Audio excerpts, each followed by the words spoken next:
Magandang hapon po sa inyong lahat. We're here to honor the memory of our brother and pastor, Belmore. Maalala natin yung kanyang buhay at of course yung kanyang legacy. At hindi natin mapigilan na maging masaya kanina sa ating pagkikita-kita.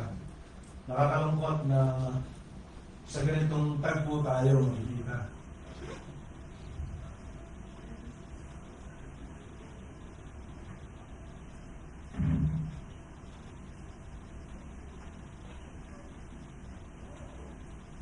We have to acknowledge the pain of death because it is an intruder. Ito ay isang panghimasok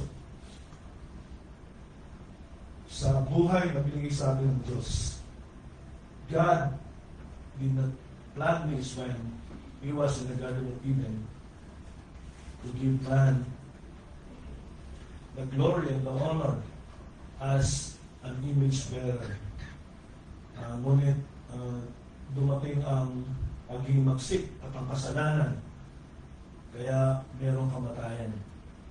At ang kaisipan na yan ay inugat natin sa Biblia. Wala tayong ibang matinong pagkukuhanan ng kaisipan ng kamatayan, kundi ito ay dahil sa paglabag ng tao sa matapat na payak, malinaw na utos ng Diyos. At dahil sa kasalanan ay pumasok ang kamatayan. At dahil diyan, meron tayong kalungkutan. We're grieved.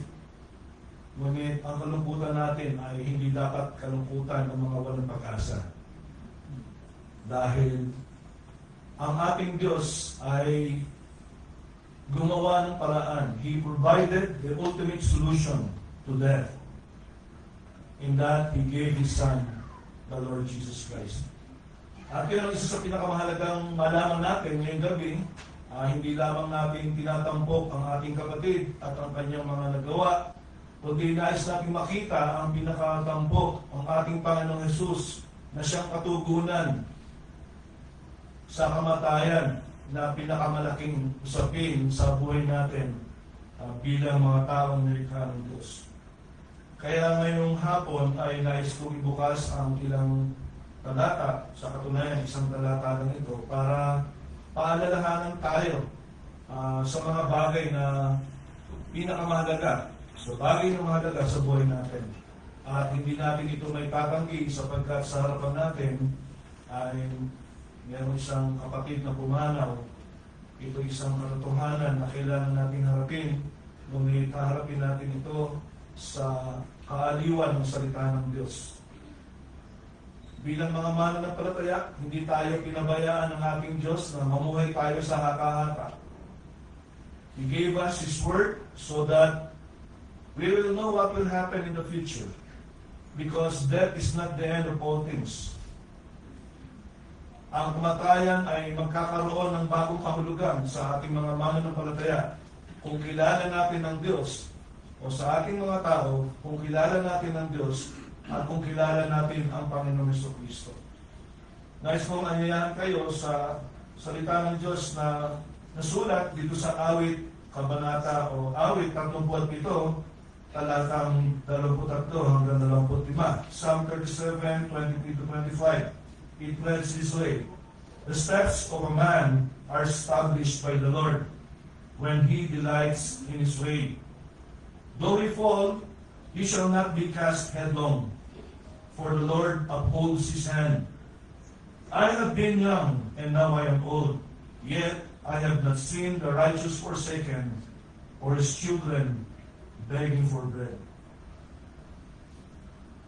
Ang awit nito ay sinulat ni Haring David sa hulihan ng kanyang buhay nung malapit na itong matapos. Kaya sabi natin ay, binanggit niya rito, I have been young, and now I am old, yet I have not seen the righteous forsaken.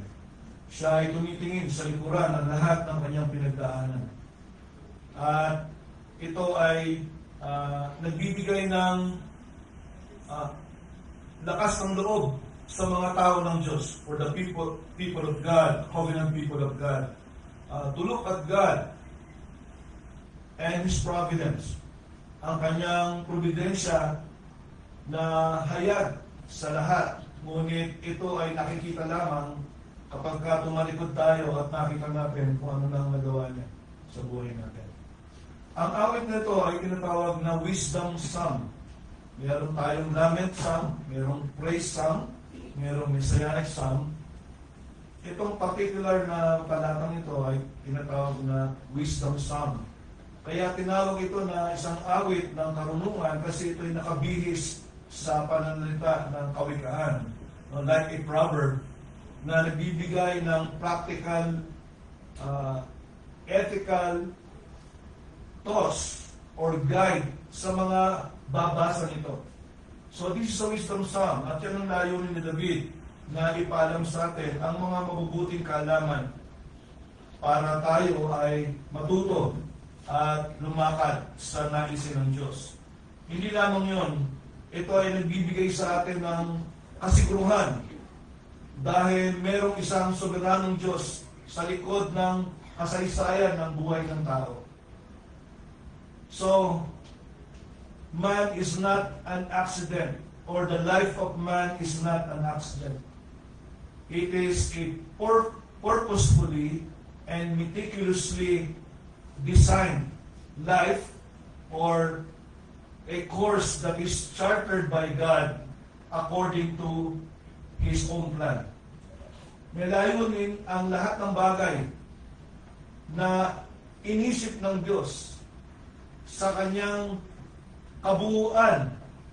Kaya sabi natin, sa likod ng kasaysayan ng tao ay makikita natin ang matalinong disenyo ng Diyos sa buhay ng bawat isa sa atin, lalo na ng mga nagtitiwala sa Kanya. So this is an assurance. Ito ay kasiguruhan para sa atin. At nais kong ito'y mapa sa atin ngayong gabi sa pangunawa ng awit na ito na sinulat ni David. Tingnan natin ang tatlong bagay na dapat nating mag-discuss dito. Sinabi ng awit, the steps of a man are established by the Lord.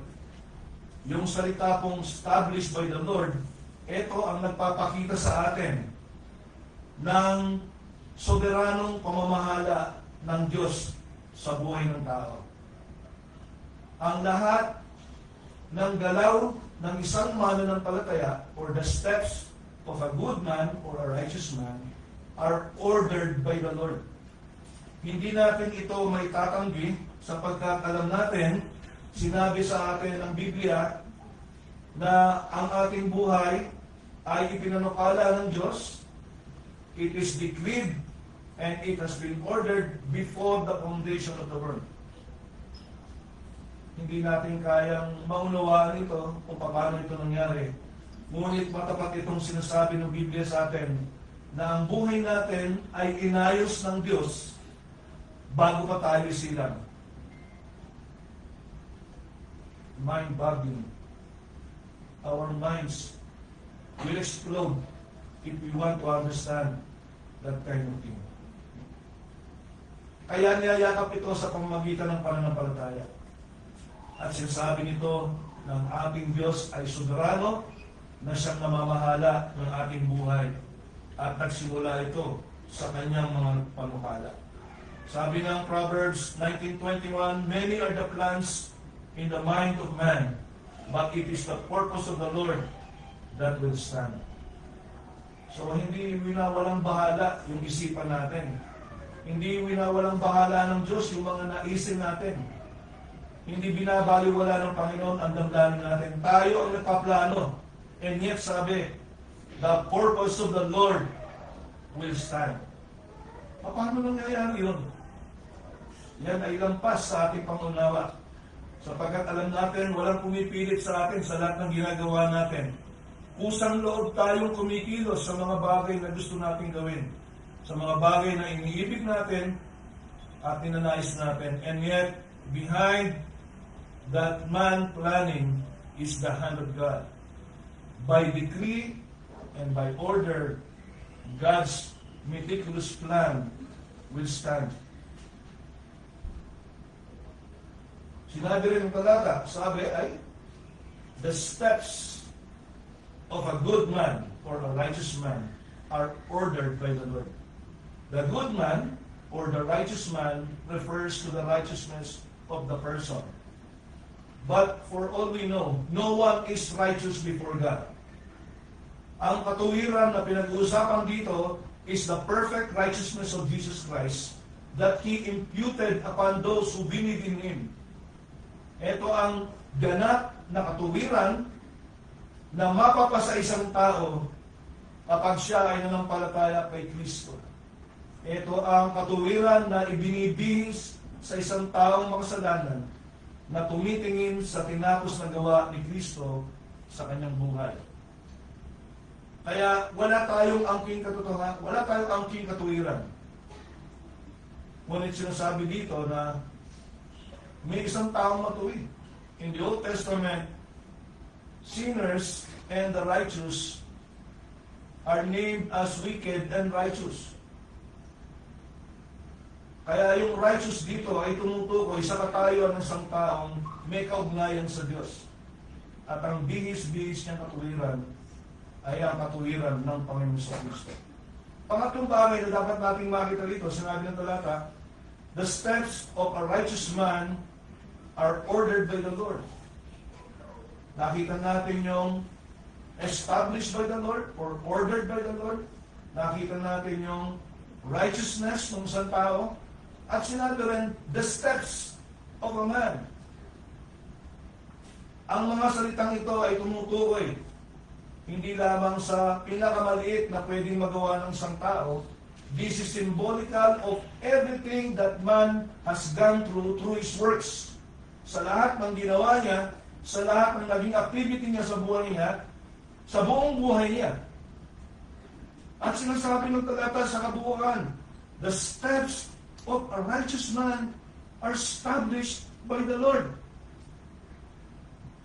So lahat pala ng ito sa likod ng buhay ng isang taong matuwid na mayroong kaugnayan sa Diyos, ang kanya palang buhay ay pinamamahalaan ng isang soberanong Diyos.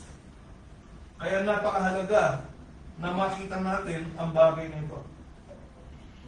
Ang mga gawang ito ay inihanda para lakaran natin. Remember, Ephesians chapter 2, verse 8, verse 9, and verse 10, for by grace you have been saved. Sinabi sa verse 10, for, sabi dito, for we are His workmanship, created in Jesus for good works, which God prepared beforehand that we should walk in them. Nung inayos ng Panginoon ang ating mga plano sa buhay, nung ito'y isinagawa natin bilang may kaugnayan sa Kanya, nasa atin ang katuwiran ni Kristo, ang lahat ng ating gawa ay inihanda ng Panginoon para ito ay lakaran natin. At ito ay ginawa sa pamamagitan ng biyaya. So nakikita natin dito na napakayaman pala ng isang talata na ito. Ang dami palang laman ang sinasabi sa atin. Kaya kung ihahambing natin ito o bibigyan natin ito ng pagsasalarawan sa buhay ng ating kapatid na naging mananampalataya, naging tagasunod ni Kristo at mananamba ng Diyos. Kung titingnan natin at babalik-tanawan natin ang kanyang buhay at ilalakap natin ang sinabi ni Haring David sa talatang ito, marami tayong makikita. Kagabi ay maaga kami pumunta rito upang makausap namin ng matagal-tagal si Sister Mika. And late night, early in the morning, pinukwentuhan niya kami. Because the night when Pastor Belmore was brought to the hospital and was being revived in the emergency room, and tumanaw na siya, and they were arranging the documents in the admin section of the hospital. The person in the billing unit went out to talk to Sister Mika, and she said, ano nangyari kay Kuya Delmore? kilala pala niya si Pastor Belmont. At ang tawag niya ay Kuya. And the background of that story was, when Brother Belmont was still a young boy, he can gather as much as 80 children to teach them and to instruct them about the Bible as early as his younger days. Alam ko, nung estudyante siya, hindi siya natapos kaagad sa pag-aaral niya sa Bible School. Some intervening events. Alam ko, meron siya mga kapatid na inaalagaan dito sa Baguio. But he went down, nagpaalam siya, at tinapos niya yung kanyang pag-aaral. But soon enough, merong tawag sa kanya doon sa ibaba that he has to attend. No?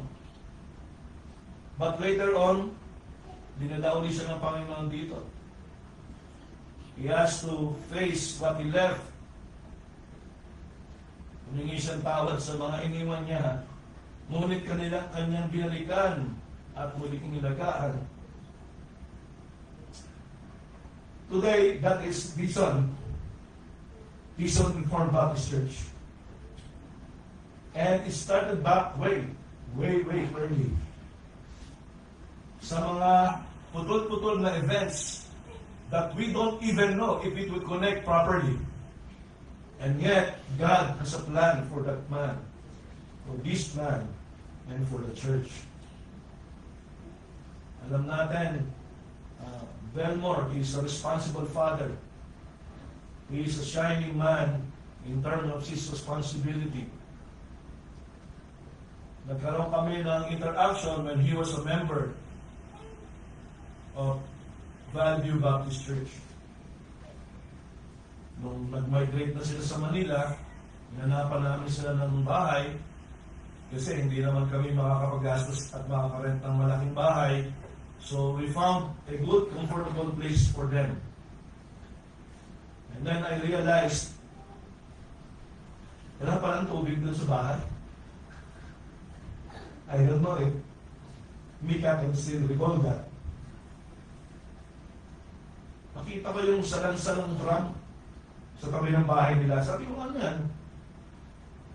Yung pala filter ng tubig galing sa ulan.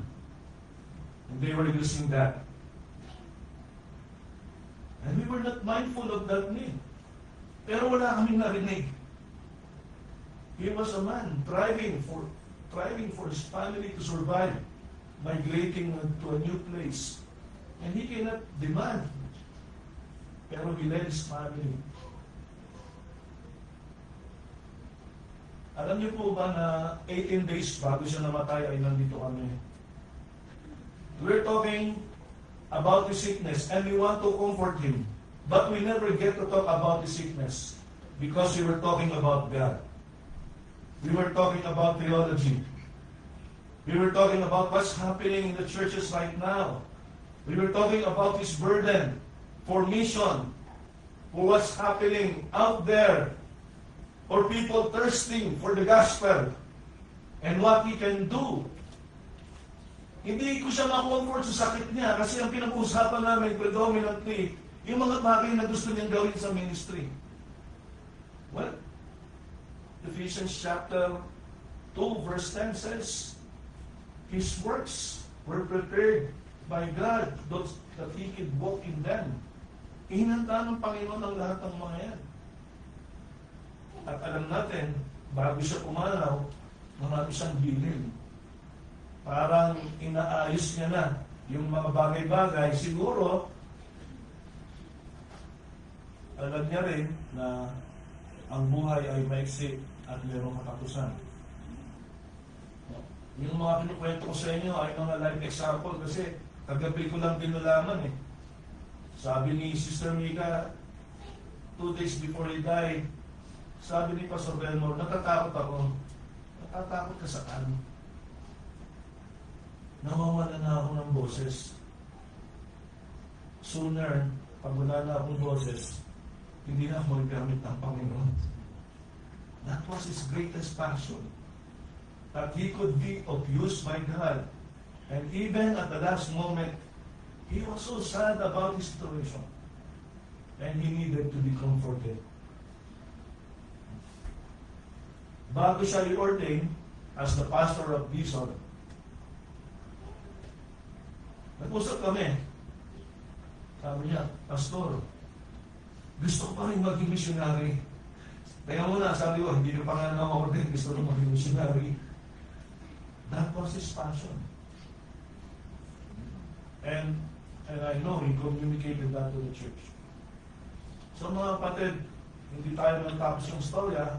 Ako'y bihira ng mapunta rito, but I've learned a lot of things about how God managed the step of a good man, and God established those steps in His plan because we have a sovereign God. Hindi natin tinataas si Belmore at ayaw ngayon, but all glory goes to God who gave him the strength and prepared him in his good works beforehand. Mabuti na lamang ay binigyan ng Panginoong Diyos ng solusyon ng kamatayan. Pinadala niya ang kanyang buktong na anak para magkaroon ng ultimate solution sa kamatayan.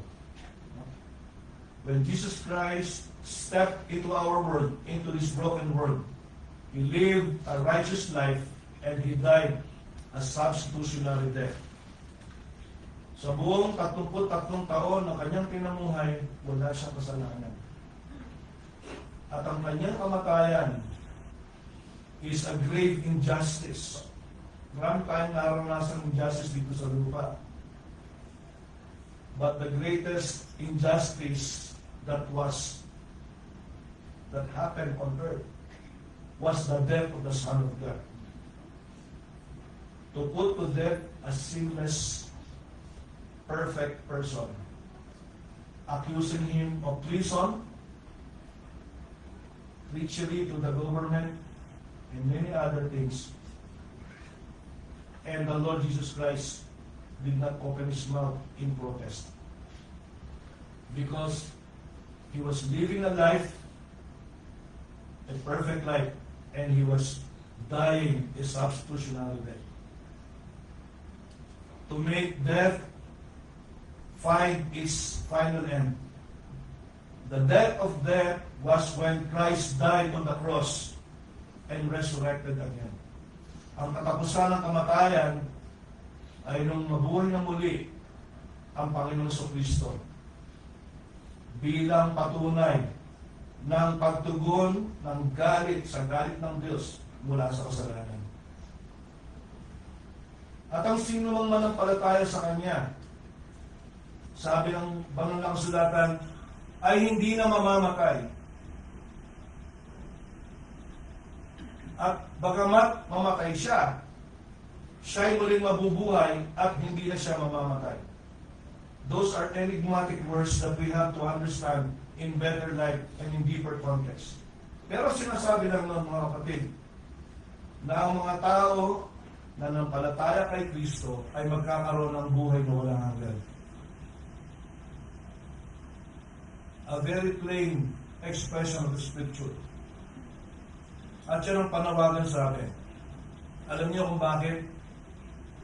Ang kamatayan ay binago ng Panginoong Hesus ang kulay at ang kaisipan.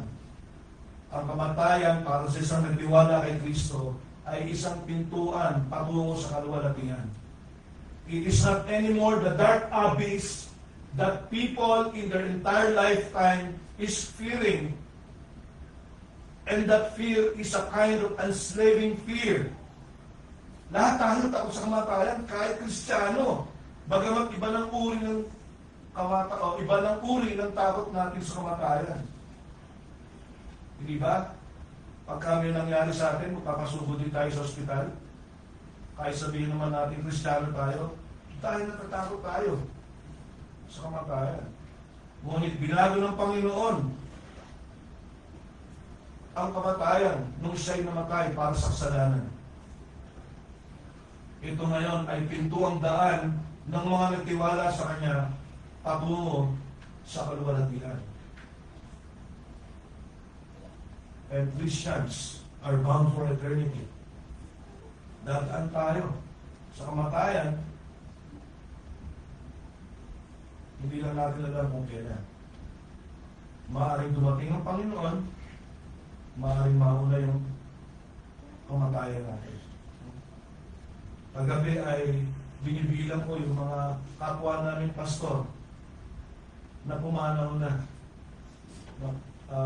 within the context of the alumni in the school where we study. Meron ng 4. At sumagot yung isang pastor doon sa aming group chat. Who's next? Who's next? Alam niyo, ang kamatayan po, hindi na natin kailangan natin eh. Dadating na po yan. Ang kailangan lang ay handa tayo. At yan mismo ang layunin ng Panginoong Jesus nung siya ay pumunta dito sa lupa. Nung tinutunan niya ang pang-aalipin ng kasalanan. Kaya sabi ni Pablo sa unang Korinto, Kabanatang 15, O death, where is your victory? O death, where is your sting? The sting of death is sin, and the strength of sin is the law. Pinapakita nito sa kaugnayan sa ating isipan. Na kaya merong kamatayan ay dahil merong kasalanan. At kaya merong kasalanan dahil merong kautusan na nilalabag natin araw-araw. At sabi, ang kabayaran ng kasalanan ay kamatayan. Ngunit yan ay tinugon ng ating Panginoon Jesus. Nang siya'y namatay at muli siyang nabuhay. Ngayong hapon, bago ako magtapos, ay meron pong 3 bagay pa na nais mong iwanan. Una, ang paanyaya. Pangalawa, ang encouragement para sa ating mga mananampalataya. At pangatlo ay ang hamon. Isang paanyaya. Reflect on the brevity of life and who is ordering your steps. Nangingunin natin, mga kaibigan, kung gaano kaiksi ang buhay natin. At tanungin natin ang sarili natin, sino nag-aayos ng buhay natin? Sino naghahanay ng mga hakbang natin? Sino nagsasalansan ng mga bagay na kailangan natin gawin? Sino nag-aayos at namamahala ng buhay natin? Kilala mo ba si Kristo? Nagtiwala ka na ba sa Kanya? Alam mo ba yung Kanyang paanyaya? Nung sinabi niya, lumapit kayo sa akin, kayong mga napapagal, kayong mga nabibigat ang lubos, kunin ninyo ang aking pamatok, sapagkat ito'y magaan, at bibigyan ko kayo ng kapahingahan. Napakalinaw na paanyaya niyan, kaibigan. Huwag kang magtiwala sa sarili mo. Huwag kang magtiwala sa mga magagawa mong mabuti. Sapagkat ang hinihingi ng kautusan ay 100% na pagsunod. Sa isang pagkakamali mo, ang tawag din sa iyo ay lawbreaker. And by the absolute justice of God, ikaw ay makaparusahan. Pero merong libreng paanyaya upang kilanlin ng Panginoong Jesucristo. Naniniwala ka ba sa Panginoong Jesucristo? The Philippines is a Catholic country. The Roman Catholics believe that Jesus Christ is God. And He said the words, I am the way, I am the truth, I am the life. No man comes to the Father but through me. Naniniwala ka bang sinulata ng Panginoong Jesucristo yan nung nandito siya sa lupa? At siya nang iniwanan sa atin sa kasulatan ng Biblia na sinasabi ng Panginoon, walang ibang daan patungo sa Ama. Ako lang. At sabi niya, lumapit kayo sa akin. Kaya ngayong gabi ay mayroon pa anyaya. Ayaw nating palampasin. Kahit si Pastor Vermore ay isa ng bangkay. Naniniwala ako na ito ang kabigatan ng kanyang puso para sa mga taong wala pang kaugnayan kay Kristo. At kinukuha natin ang mga mataimtim na pagkakataon upang paalalahanan tayo ng mga bagay na mahalaga sa buhay natin.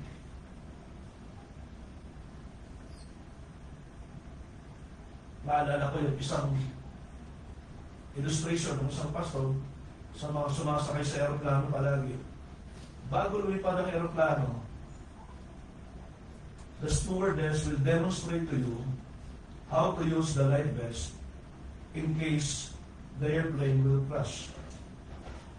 At dahil ang mga tao ay sanay nang makinig sa pagpapaliwanag ng mga flight attendants, baliwala na sa kanila yun. Hindi nila iniisip na maaari pang mangyari ang mga pwedeng mangyari. Pero mga kaibigan, ang kamatayan ay sigurado.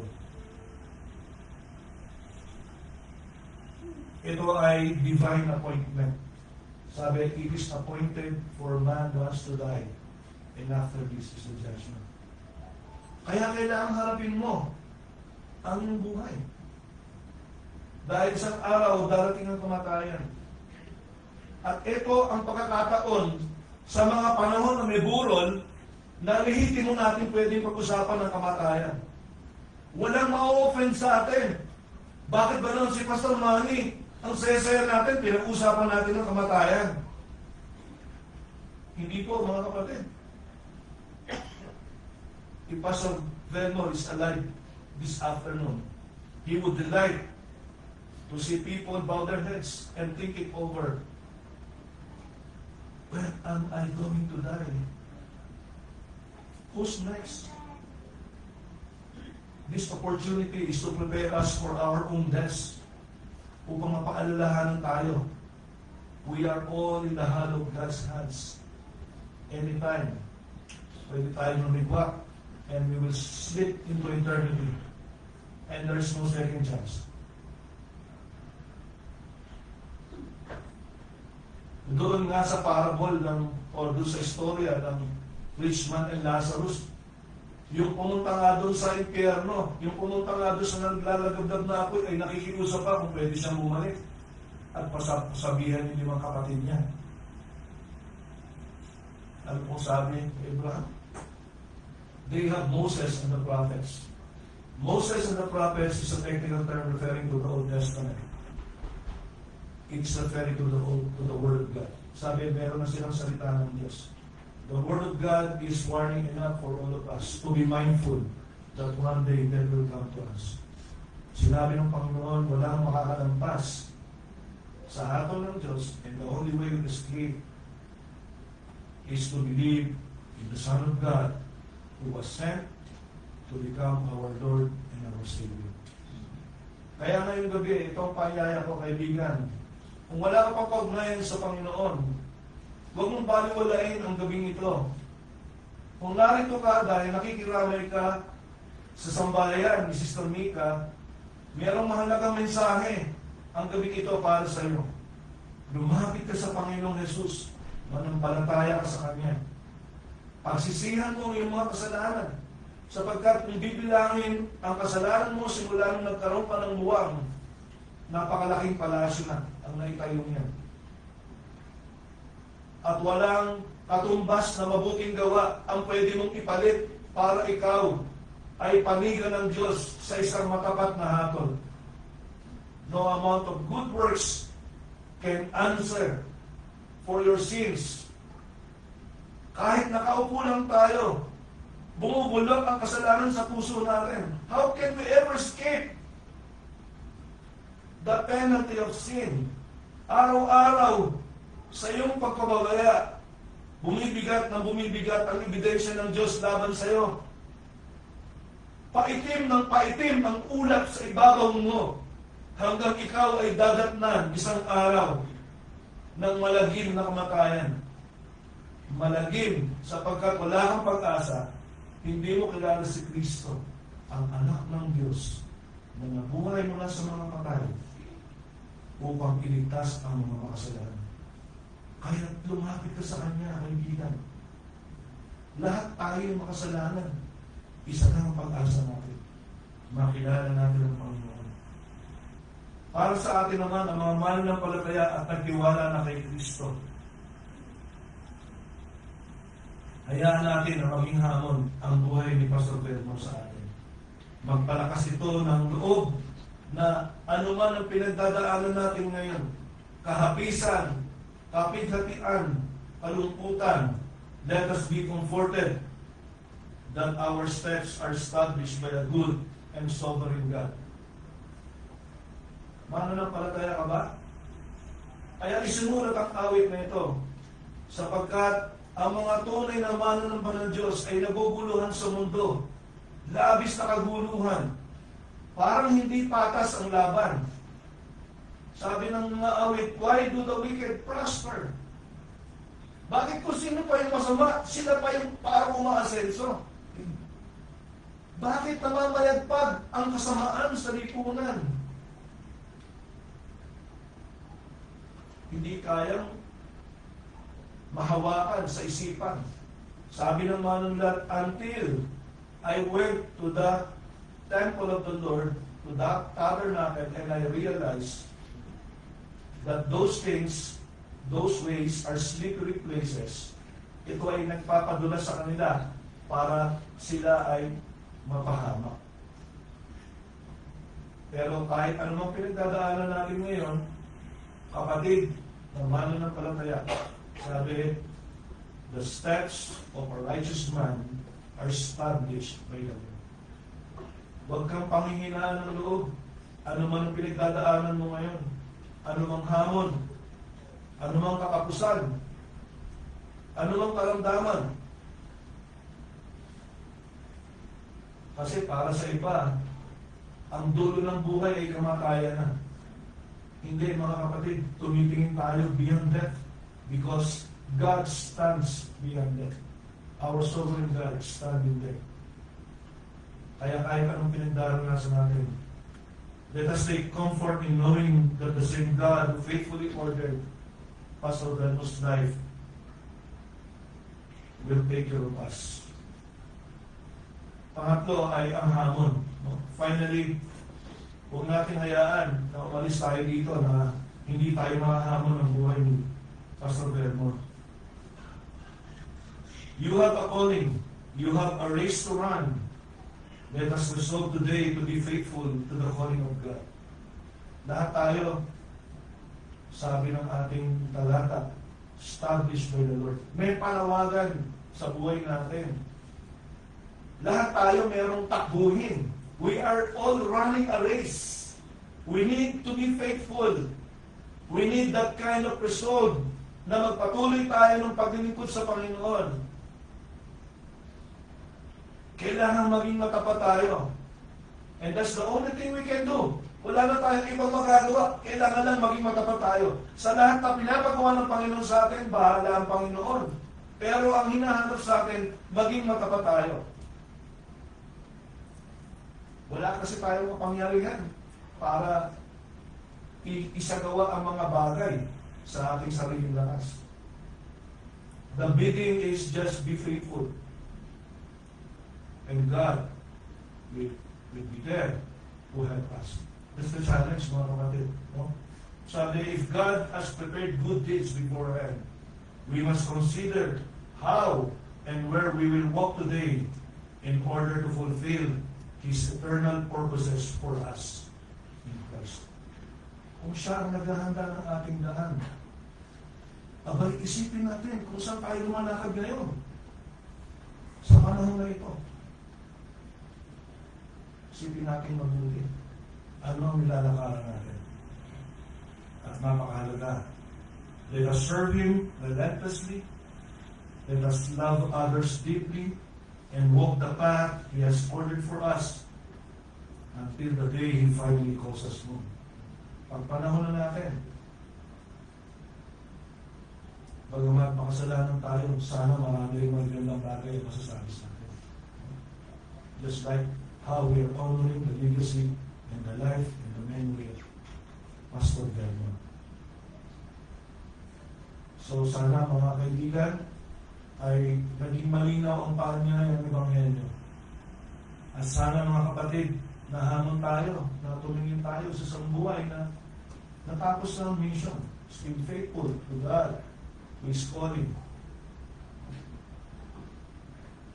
Nung huli na kausap ko si Brother V, hindi ko na maintindihan yung salita niya. Nahihiya na ako sa kanya. Kasi sabi ko, tuwing nagsasalita siya, ano yun? Ano yun? But he was very passionate sa mga bagay na gusto namin pag-usapan. We almost failed to encourage him about his sickness.